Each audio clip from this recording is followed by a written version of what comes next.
saudável é uma preocupação cada vez maior nos dias de hoje, mas essa prática deve-se começar desde cedo.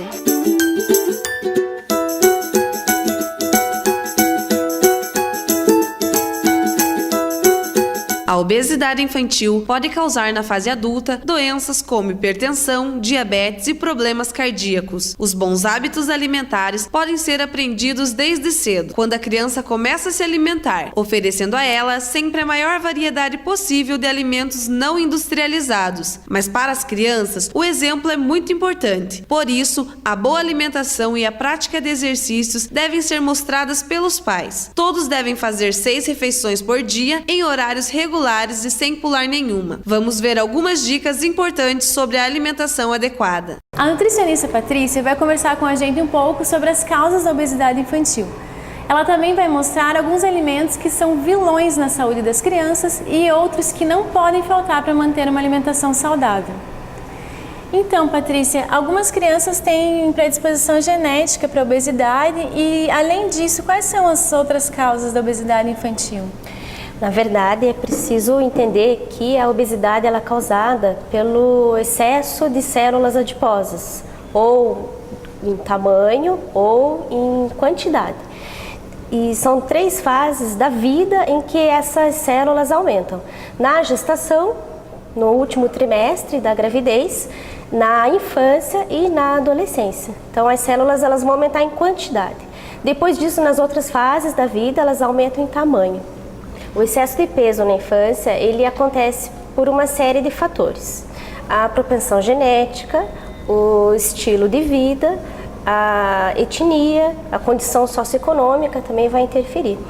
Mas somente 5% das causas é de origem endógena, que se fala, alguma alteração no metabolismo ou fator genético, e 95% são causas exógenas, são os fatores externos. Como você comentou que 95% da causa da obesidade é externa, quais são os principais erros na alimentação infantil?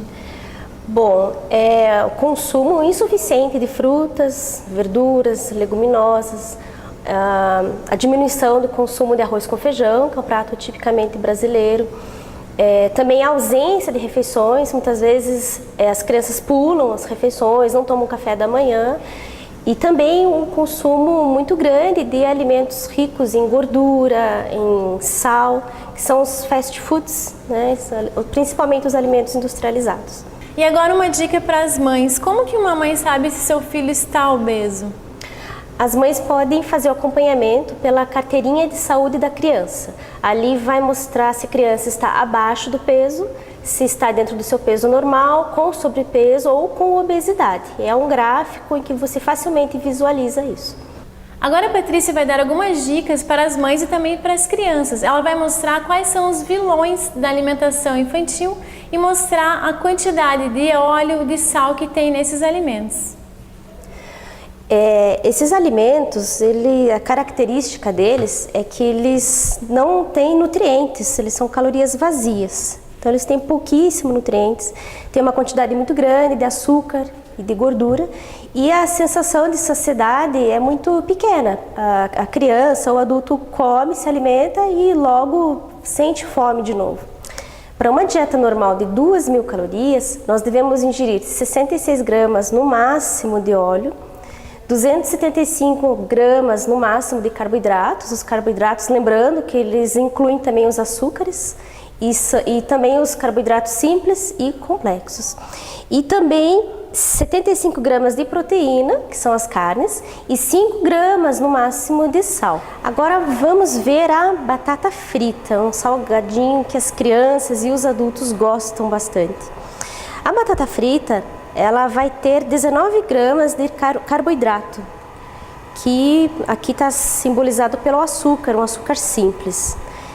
Vai ter 25 gramas de óleo, que são as gorduras. E o sal, 1.190 miligramas de sal, ou 1 grama de sal.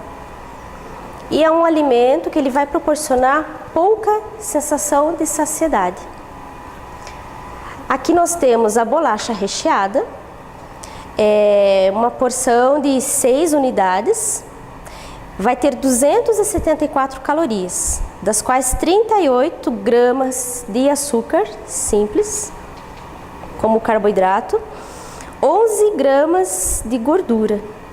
E a bolacha recheada também tem o sal, 475 miligramas. Aqui nós podemos observar também o macarrão instantâneo. Ele é um macarrão que ele passa por um processo de pré-fritura. Então ele também vai ter bastante gordura. 15 gramas de gordura, 55 gramas de carboidrato, 945 miligramas de sal, quase 1 grama. E ele, na sua porção, ele vai ter 384 calorias.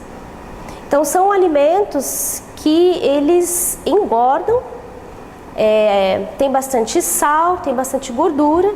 Então são alimentos que não vão adicionar nutriente à alimentação das crianças, dos adultos.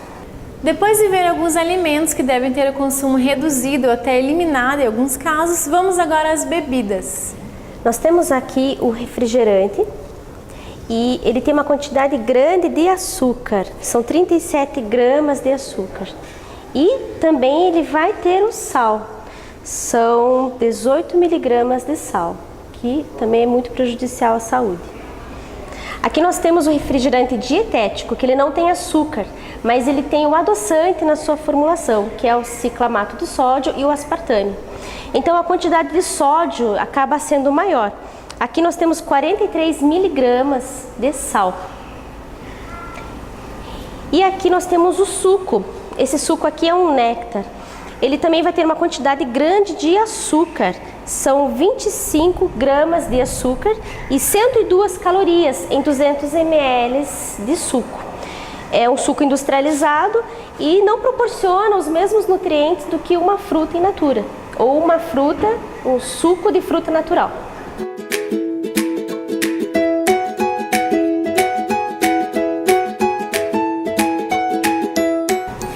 Agora vamos ver o que não pode faltar no prato de uma criança para que mantenha uma alimentação saudável, para aquelas que precisam emagrecer ou manter o peso. Então nós temos aqui um modelo de prato saudável. O prato saudável ele deve ter metade da porção do prato de saladas, legumes, hortaliças, crus ou cozidos. Aqui nós temos saladas cruas. É importante que esses vegetais, esses legumes, eles sejam variados, as cores variadas, a preparação também. Na outra metade do prato, nós temos 25% o arroz com feijão, que deve ser consumido pelo menos 5 vezes na semana, e muitas vezes tem se abandonado esse hábito, que é tipicamente brasileiro e é muito saudável. E aqui no 25% do prato nós temos a proteína. Aqui nós temos uma proteína de origem animal, o peixe. Esse prato saudável, ele vai trazer uma sensação maior de saciedade. A criança vai se alimentar, o adulto, e vai demorar mais tempo para sentir fome. As fibras, elas proporcionam isso. Vai melhorar na digestão, vai melhorar o funcionamento do intestino, além de todo o conteúdo que tem de fibras, que são também muito importantes para o organismo. Vale lembrar também o peixe, ele é muito rico em ômega 3, que vai ajudar na prevenção de doenças cardiovasculares. E aqui também temos um exemplo, a maçã, como um exemplo de fruta, que também nós devemos estar ingerindo de 4 a 5 porções diariamente. E de preferência com a casca, para manter as fibras do alimento. Nesse prato saudável, essa porção ela vai ter 250 calorias, sendo 35 gramas de carboidratos, aqui simbolizado pelo açúcar, 5 gramas somente de gordura e também o sódio. Aqui nós temos 1 grama de sódio. Patrícia, se uma mãe identifica que o filho está acima do peso, qual a orientação? O que ela deve fazer? É importante ela buscar ajuda profissional, procura ajuda de médico, de nutricionista, né? Pode procurar a unidade de saúde também, que vai fazer os encaminhamentos. É importante a família toda entrar num processo de mudança alimentar, né? Não somente aquela criança que está identificada como sobrepeso, mas toda a família. Até mesmo brincadeiras como esconde-esconde, pega-pega e amarelinha podem servir como atividades físicas para as crianças e podem ser realizadas com os pais. Para outras atividades, é preciso ter orientação de um profissional. A professora de Educação Física, Sandra, vai falar pra gente um pouco sobre a prática de exercícios físicos para as crianças. Sandra, como que a aula de Educação Física nas escolas pode ajudar as crianças a manter uma vida saudável? Então, hoje em dia as crianças estão muito preocupadas, né, em jogos, internet, computador, TV, e não tem mais a prática da brincadeira. A educação física escolar, ela vem contra isso. Então a gente na escola tenta planejar aulas que as crianças se movimentem, que as crianças brinquem, que as crianças tenham atividade prática, né, como algo do seu dia a dia. E os exercícios em academia são indicados para as crianças? Crianças muito pequenas não, né? Então os exercícios eles têm impacto, né? As crianças estão em formação, não é recomendável. Claro que existe a natação, existem atividades de lutas, artes marciais, a criança pode fazer sem problema nenhum. Só que a gente tem que ter clareza que o educador físico é uma peça fundamental. Ele tem que estar junto, ele tem que estar orientando, porque cabe a ele essa orientação dos movimentos corretos ou não para uma criança. E em casa, como que a mãe pode ajudar a incentivar o filho a não ter uma vida tão sedentária? Em casa, o segredo é se mexer, né? Tirar os filhos da frente da TV, da frente da internet, do videogame, procurar proporcionar para eles atividades de brincadeiras mesmo, né? Brincadeiras onde eles têm que se movimentar, jogar bola, jogar peteca, bolinha de gude, coisa que na nossa época de criança era muito presente, brincar com os vizinhos, jogar bola no campinho, brincar na rua. E hoje isso não é tão presente. Então precisa resgatar isso e as famílias vão, através disso, incentivar os seus filhos a fazer algum esporte. Andar de bicicleta, andar de skate, patinete, né? Atividades, brincadeiras prazerosas que contribuam para a criança se mexer, para a criança se movimentar, né? Proporcionar a ela um bem-estar físico.